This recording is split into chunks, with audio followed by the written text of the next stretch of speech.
Family ব্লেন্ডের কড়ালিকার আর সতেজ স্বাদের perfect ব্লেন্ডে স্বপ্নেরা মিলুক টানা। আমি এখানে ব্যাংক দিতে এসেছি। বাবা বললো ওখানে বলে সাইকেল জমানোর টাকা ছিল তোমার? হ্যাঁ। সাইকেল কেনার জন্য?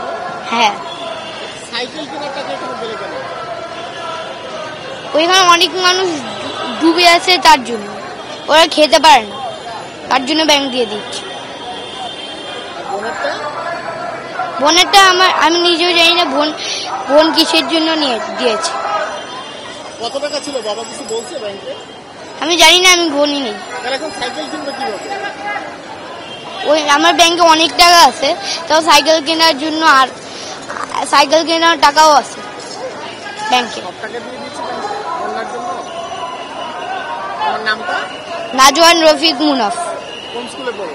ক্লাস 1। কোন স্কুলে পড়ো? Excel academy. বন্যার প্রথম দিন থেকে আমরা বিভিন্নভাবে ফান্ড রাইজিং করার চেষ্টা করছি। তো আমার চেষ্টা দেখে আমি বিভিন্নভাবে হেল্প করার দেখে আমার ছেলে বেসিক্যালি বলতেছে, বাবা তুমি কি করছো?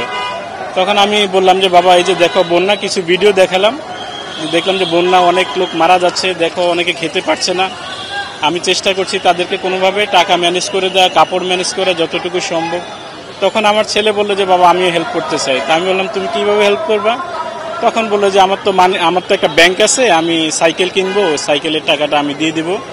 আমার ছোট মেয়ে বুঝে না, আবার ওর ভাইকে দেখে ফলো করে, তো বলে যে বাবা আমার তো ছোট একটা ব্যাংক আছে, আমি আমার ব্যাংকটাও দিয়ে দিব।